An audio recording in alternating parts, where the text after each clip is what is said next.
هذه إذاعة إرنا. المستمعات الكريمات والمستمعين الكرام، متابعي إذاعة إرنا حيث ما كنتم وحيث ما يصلكم بثنا، أهلا ومرحبا بكم في مستهل البرنامج العربي لهذا اليوم الأربعاء 16 من يونيو.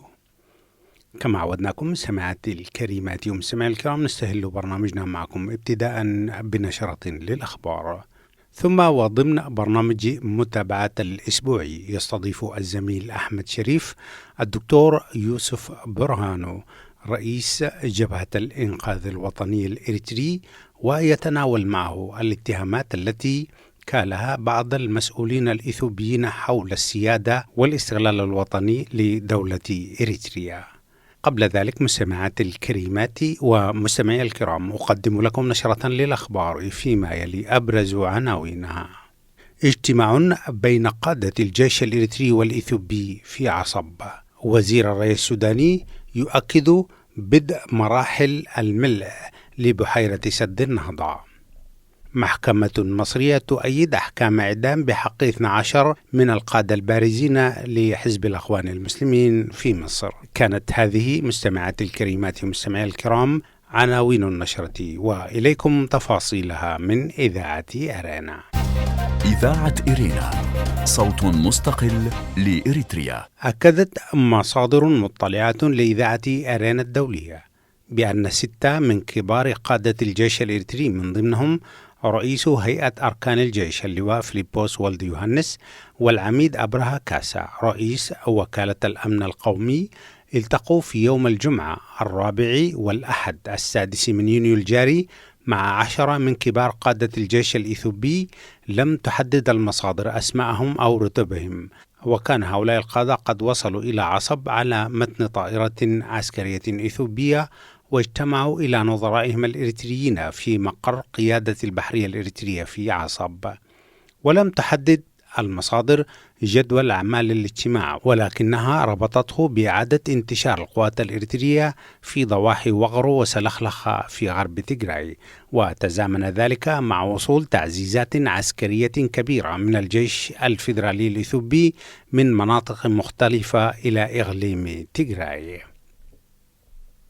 في مؤتمر صحفي عقده وزير الري السوداني ياسر عباس ضمن المنبر الأسبوعي لوكالة السودان للأنباء، قال الوزير بأن الملء الثاني لسد النهضة بدأ، بحسب ما تؤكد ذلك صور الأغمار الصناعية، حيث تمت تعلية الممر الأوسط إلى حد 8 أمتار كما تشير نفس الصور. وقال أن إثيوبيا لديها الحق في إنشاء السد، ولكن وبحسب القانون الدولي يجب أن يكون هناك تبادل كافي للمعلومات حتى لا تتأثر السدود السودانية بالإنشاءات والملء.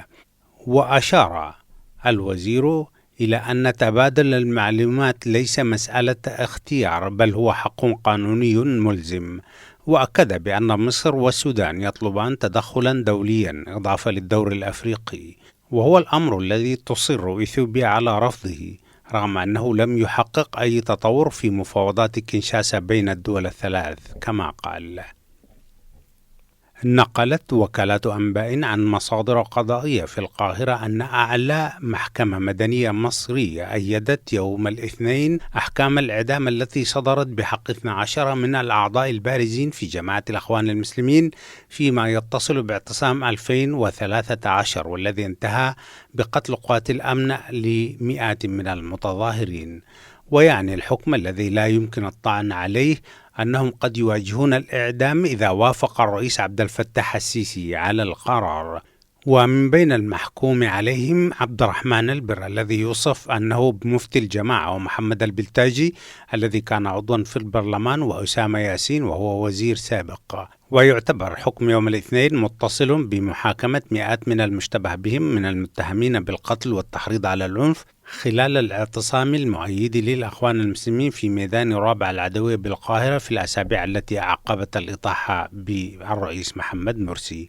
وفي سبتمبر من عام 2018 قضت محكمة جنائية بإعدام 75 شخصا وأصدرت أحكاما متنوعة بالسجن على أكثر من 600 آخرين، وحكم كثيرون غيابيا. وطعن 44 من بين المحكوم عليهم بالإعدام أمام محكمة النقض، وتغيرت أحكام 31 منهم إلى السجن المؤبد، بينما أيدت المحكمة الأحكام بحق 12 آخرين. هذه إذاعة إرنا. بهذا الخبر من القاهرة مستمعاتي الكريمات ومستمعي الكرام، نكون وإياكم قد وصلنا إلى نهاية نشرتنا الإخبارية لهذا اليوم، وهذا تذكير بأبرز عناوينها. اجتماع بين قادة الجيش الإريتري والإثيوبي في عصب. وزير الري السوداني يؤكد بدء الملء الثاني لبحيرة سد النهضة، وتأييد أحكام إعدام بحق 12 من الأعضاء البارزين بجماعة الأخوان المسلمين في مصر. كانت مستمعاتي الكريمات ومستمعي الكرام تلكم نشرة الأخبار قدمتها لكم من إذاعة إرنا. متابعة طيبة أرجوها لكم مع ما تبقى من فقرات برنامجنا. إذاعة إرنا، صوت مستقل لإريتريا. الأعزاء المستمعون في كل مكان، السلام عليكم ورحمة الله وبركاته. هذه إذاعة إرنا الدولية من باريس، ومنها تتابعون حلقة جديدة في برنامج متابعات. ومكتوب علينا سيداتي سادتي أن نتابع ما يشهده الوطن وما تشهده المنطقة وتأثيرات التحركات، سواء كانت السياسية والعسكرية وحتى التصريحات الإعلامية، تصريحات المنطقة وانعكاسه على الواقع. وعلى الرغم من أننا احتفلنا بالذكرى 30 للاستقلال، وهنالك كمية من التساؤلات، وفي نفس الوقت برضو تظهر لنا بين الفترة والأخرى كثير من التصريحات اللي تستدعي أنه لا بد من التعليق عليها. في هذا البرنامج يشرفنا ويشرفكم أستاذنا العزيز الدكتور يوسف برهانو، رئيس جبهة الإنقاذ الوطني الإريتري. دكتور يوسف، مرحب بك وبهنيك في ذكرى الاستقلال باسم المستمعين وباسم الوطن والنضال والشهداء. هذه إذاعة إرنا.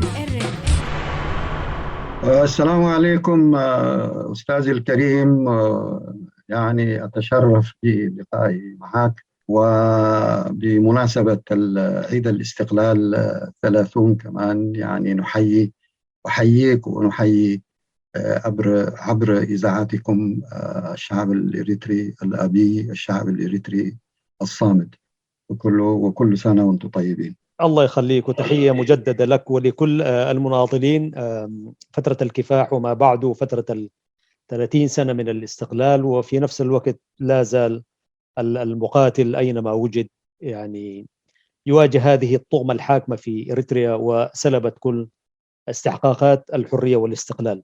دكتور يوسف، لعلك تابعت آخر تصريحات رئيس وزراء إثيوبيا قبل أيام، والشعب الإريتري يحتفل باستقلاله، أنه ظهر تصريح كده شوية مستفز، يعني سياسيا وإعلاميا وحتى وطنيا، يعني مستفز، اللي هو بيقول إنه الشعب الإريتري خلال 30 سنة من الثورة و30 سنة مما يسميه بالاستقلال يعني لم يجني شيء، يعني وما أظن يعني إنه الشعب الإريتري يعيد الغلطة، هكذا سماها أعتقد إن لم أكن مخطئ، إنه النضال بتاع 30 سنة ما أظن يعيده مرة ثانية.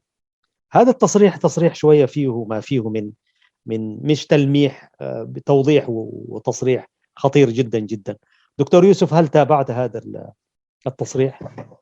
طيب، أول شكرا جزيلا. أنت دائما كصحفي محترف دائما سباق لقراءة التطورات والأحداث والأوضاع، ليس فقط في إريتريا بل في القرن الإفريقي والمنطقة ككل، يعني لأنه لا يمكن نحن نتحدث عن الوضع في إريتريا بمعزل عن الأوضاع الإقليمية والدولية بكل تأكيد. نعم. هي كلها interrelated يعني. عشان كده قبل ما نحن مثلا نتعمق في إعطاء تفسير أو التعليق على السؤال اللي تفضلت به، أنا أعتقد خلينا نعرج على الوضع الإريتري أصلا. هذا هو منبع أعتقد ده مهم جدا. أنا نعم. نحن يعني للأسف الشديد يعني بالأمس احتفلنا بالعيد 30 لانتصار الثورة وإعلان الاستقلال. هذا الاستقلال الناقص للأسف الشديد، الاستقلال الغير متكامل للأسف الشديد، هو ده الواقع المرير اللي نحن نعيشه كمجتمع وكشعب إريتري يعني للأسف الشديد. يعني احنا لو لاحظنا يعني المسيرة أو سيرورة الأحداث من يوم استقلال إريتريا إلى يومنا هذا، يعني هي كلها مآسي ومأزق بمعنى الكلمة في كل الميادين الاجتماعية السياسية بكل المعايير يعني للأسف الشديد. عشان كده أنا بقول وصلت إلى قناعة يعني بحكم أنه يعني شخصي المتواضع ويعني تقريبا 55 سنة في النضال الوطني، قراءتي اليوم وصلت إلى قناعة أنه نحن نحتاج كإريتريين كمجتمع كشعب إعادة قراءة التاريخ في الساحة الإريترية. هذا مهم جدا، لأنه النسيج الاجتماعي الإريتري أصبح اليوم مهلهل ومفرتك، وللأسف الشديد بمساهمة من الهجدف وعلى رأسها إيساياس، الطريقة اللي قادوا بها البلد وزجوا في الكثير من القضايا اللي ما تخص تارة مع اليمن، تارة مع السودان، تارة مع جيبوتي، وآخرها مع إثيوبيا في حرب 98، وحاليا كمان التدخل بجانب النظام الحكومة الفيدرالية ضد تيغراي أو في تيغراي يعني. أنا في تقديري يا أستاذ نحن كإريتريين نحتاج إلى وقفة وطنية وقراءة، وأن ندع النقاط على الحروف.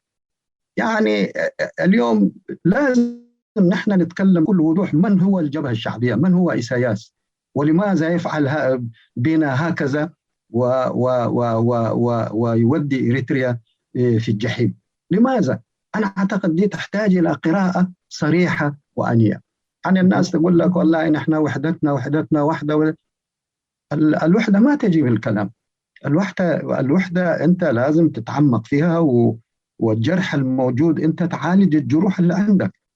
هذا أعتقد يعني قضايا أساسية مفروض نتنبه إليها، وكل القوى الوطنية الخيرة، والحمد لله في قوى وطنية خيرة لسه لا زالت تعمل وتبذل مجهود لصيانة الوضع بكل تأكيد. لكن في طرف هسه النظام عنده لسه زي ما بتقول داعمين سبورترز للأسف الشديد يعني، ومغشوشين يعني في حتى في قراءة التاريخ، في قراءة تكوين المجتمع الإريتري في حد ذاته. أنا أعتقد يعني هذه قضية مهمة جدا. عشان كده في حالة زي دي، وزي ما نحن عارفين إنه يعني إيساياس يعني يلعب بالوطن يعني تارة يمينا تارة شمالا، وما يجري من اتفاقيات سرية بين إيساياس ودكتور أبي لا أحد يعلم بها يعني. شايف كيف؟ عشان كده التصريح اللي نحن سمعناه من دكتور أبي أو كمان مسؤولين آخرين، سواء كان من الأمحرة أو سواء كان أيضا من الآخرين، يعني هو يعني شيء أنا في تقديري هو ناتج من الضعف الموجود في لأنه المجتمع الإريتري بسبة السياسات الهدامة للهجدف، يعني المجتمع الإريتري أصبح يعني مشتت، أصبح غير قادر أنه يتحدث بلسان واحد. السبيل على سبيل المثال، بعد ما حصلت التطورات في الحرب في تجراي، احنا رأينا يعني الكثير من الإريتريين اللي كنا نعتقدهم يعني ماشيين في العمل الوطني، مدافعين للعمل الوطني ومدافعين استقلال مدافعين لإريتريا ولسيادة إريتريا، يعني رأيناهم أنه قفزوا في معسكر آخر توتالي معادي للسيادة الوطنية الإريترية. يعني هذا شيء مأزق كبير. يعني عشان كده يا أستاذي، عشان أعود في سؤالك، يعني يمكن أنا طولت شوية. لا، أبشر دكتور. لكن أنا أعتقد أنه التسريح من المسؤولين الإثيوبيين وخاصة الدكتور أبي هو نابع من هذه القراءة، لأنه شايفين أنه النظام قاعد يتآمر ضد شعبه، نظام هجدف، وفي نفس الوقت المجتمع الإريتري مشتت في تفكيره، لا قادر يلم أنفاسه حتى يتحرك الاستراتيجية الهدامة للهجدف، وبالتالي زيد عليها حتى الأطماع لإثيوبيا أنه هي تكون دولة يكون عندها منفذ في البحر، وحتى يعني تستطيع تنافس في البحر الأحمر، يعني السعودية ومصر والسودان واليمن وإلى آخره يعني. وهذا كله على حساب الشعب الإريتري. وبالتالي أنا في تقديري يعني نحن كوطنيين إريتريين مفروض يعني ما نتهزأ. يعني الله يرحمه ياسر عرفات كان يقول يا جبل ما يهزك ريح. شايف كيف؟ رحمة الله عليه.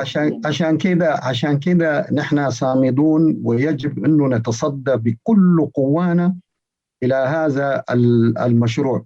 وبالتالي يعني نحن دفعنا ثمن باهظ لتثبيت الاستقلال الإريتريا، وبالتالي أنا واثق جدا أنه يعني الشعب الإريتري ما حيمرر هذه المؤامرة. إذاعة إرينا، صوت مستقل لإريتريا. جميل، شكرا لك دكتور، واضحة.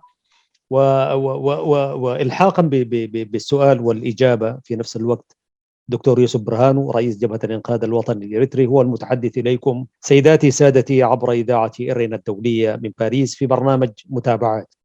دكتور، مثل هذا التصريح المستفز هو طبعا يأتي في سياق الاستهتار والاستكبار الذي يمارسه رئيس الطغمة الحاكمة في أسمرة إسياس ومجموعة هجدف تحديدا. مثل هذه التصريحات أن تأتي في وقت حساس أو في مناسبة عظيمة بالنسبة للشعب الإريتري، أنا أعتقد التوقيت ذاته له يعني يمكن بتاعت مفتي مين اسمه هذاك الإثيوبي، دينا مفتي، أيوة، الناطق باسم الخارجية، كان هو تمهيد للتصريح الأكبر منه يعني برضو، وينسجم، وفي نفس الوقت سقفه أعلى كون يجي من رئيس الوزراء. لكن كون يأتي في أعياد الاستغلال والناس تتحدث عن ذكر الاستغلال وكذا، أعتقد له رسالة معينة. هذه من ناحية. الناحية الثانية، هل المشهد الإريتري مقبل على تصريحات أعلى من هذا السقف؟ ومش تصريحاته بس، برضو ممارسات مباشرة في الملعب الإريتري من الجانب الإثيوبي. هذه كلها تمهيدات تفتكر يا دكتور؟ كيف تقرؤونها أنتم كسياسيون؟ والله طبعا الوضع أنا في تقديري هو وضع معقد جدا يعني. بالتالي يعني أنه القضية المسألة فيها عدة جوانب. في جانب محلي زي ما تقول، يعني يعني محلي بمعنى أنه علاقة ثنائية بين ما عايز أقول بين إريتريا وإثيوبيا، لكن بين إيساياس والدكتور آبي. دي من ناحية. هذه العلاقة هي أيضا محكومة مقرونة أيضا بالتطورات الإقليمية والدولية في القرن الإفريقي والبحر الأحمر. يعني هي كل هذه الشبكة مع بعض هي تؤدي إلى استنتاجات. كويس. فبالنسبة لي زي ما قلنا ذكرت في بداية حديث، يعني اللقاء بين الشخصين الرأسين ما في حد يعرفه، يعني في تنازلات. ونحن سمعنا طبعا إيساياس وقت ما مشى لإثيوبيا ويطالب ويقول إنه أنت رئيسنا لأبي، يقول له أنت حتقودنا وإلى آخره. يعني دي هي إشارة إنه في تفاهمات بين النفرين، لكن الموضوع يمشي أكثر وأبعد من كده. يعني الدليل إنه ذاته الحرب، النزاع بين الحكومة الفيدرالية في أديس وإقليم تيغراي، يعني دخول في هذا الصراع لإريتريا، دي واحدة من التفاهمات، واحدة من النتائج بكل تأكيد. دي واحدة. لكن أنا في تقديري يعني الاحتمال، يعني في كلام أيضا يقال إنه مسؤولين، ما أدري هو إيساياس، إنه جمع القادة والضباط الكبار في الجيش والأمن، وقال لهم إنه والله نحن يعني عندنا حدود بحرية تمتد إلى 1200-1300 كيلو، ولا نستطيع لوحدنا حمايتها. هذه هي بالون جسد، بالون بتاع اختبار. نعم. شايف كيف؟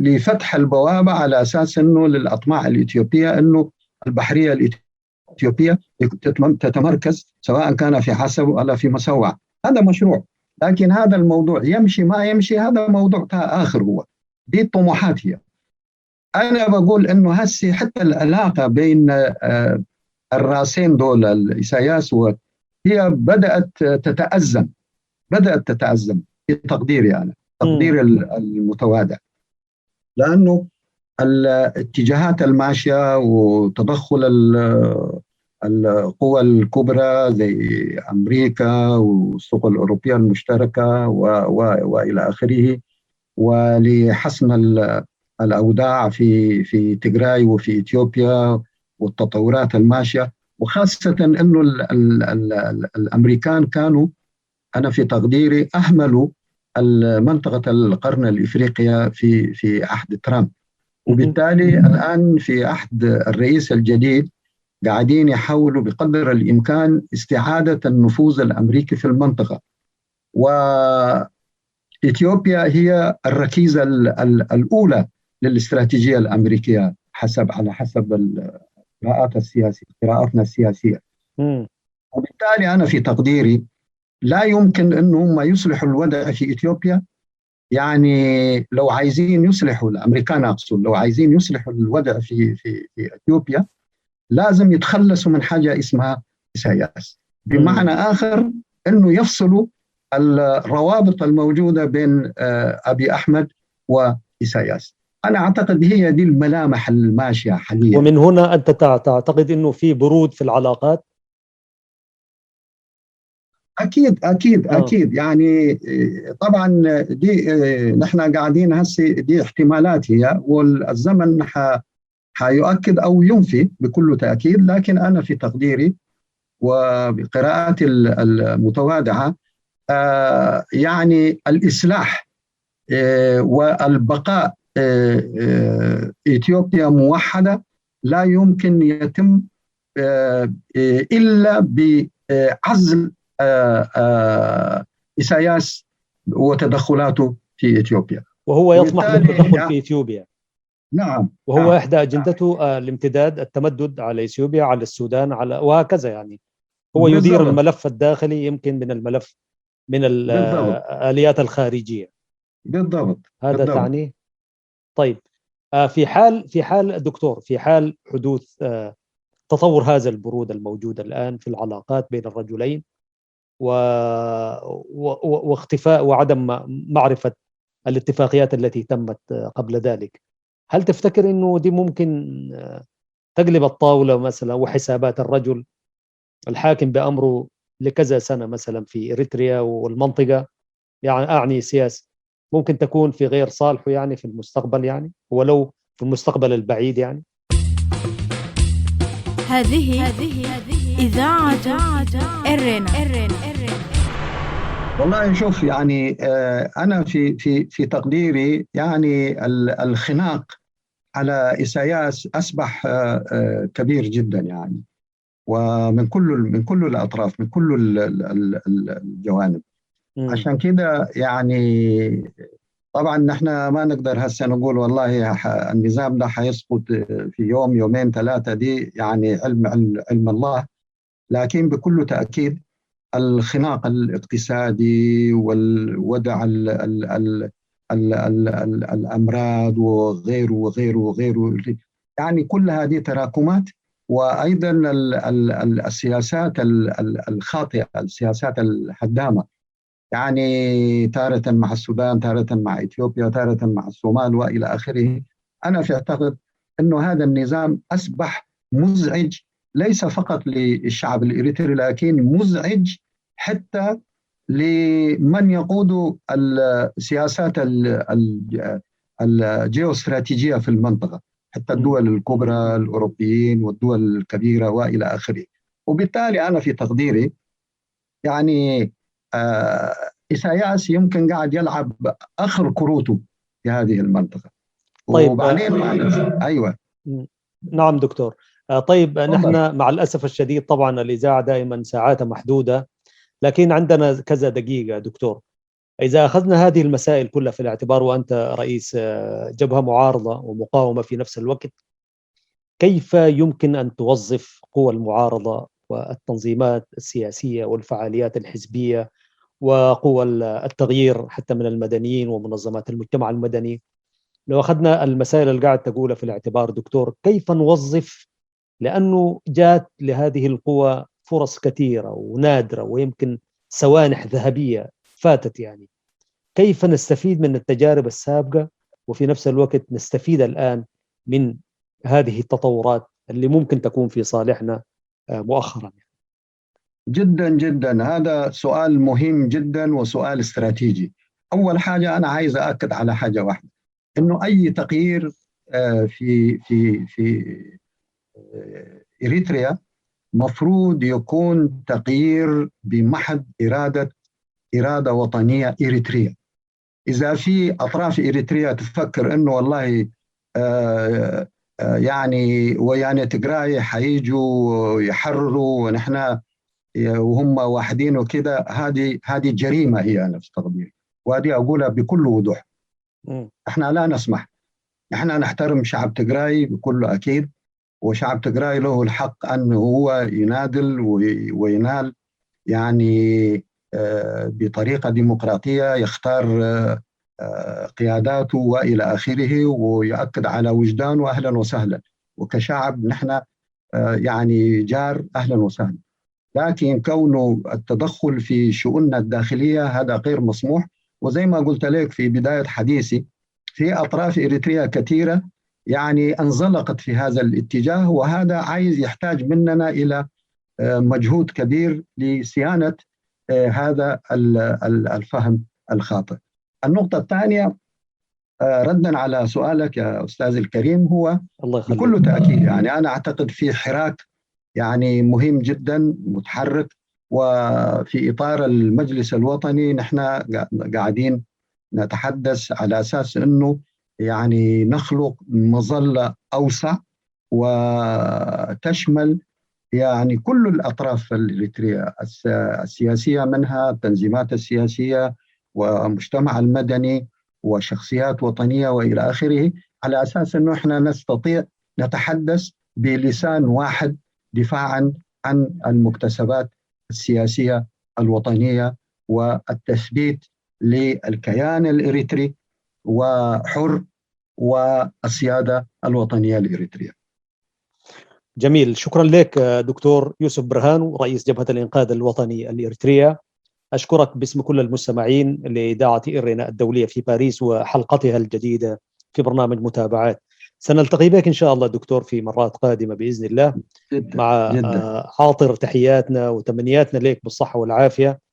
شكرا. إن شاء الله سيداتي سادتي، نلتقي وإياكم في حلقة قادمة من هذا البرنامج وغيره، وحتى ذلكم الحين هذا فريق العمل يحييكم، وأحمد شريف يرجو لكم دوما طيبا، والزميل فتحي عثمان وبنيام سيمون كذلك يحيونكم من إذاعة إرينا الدولية في باريس. شكرا لك دكتور.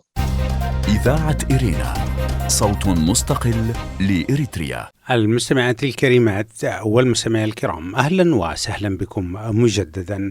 قبل ختام فقرة برنامجنا أقدم لكم موجزا سريعا لأهم ما ورد في صدر نشرتنا الإخبارية لهذا اليوم.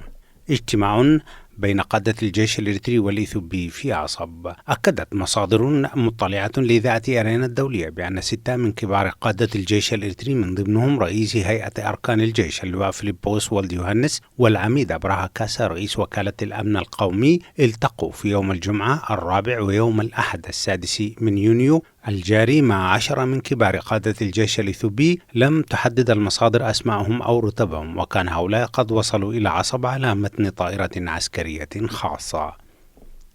وزير الري السوداني يؤكد بدء مراحل ملء بحيرة سد النهضة.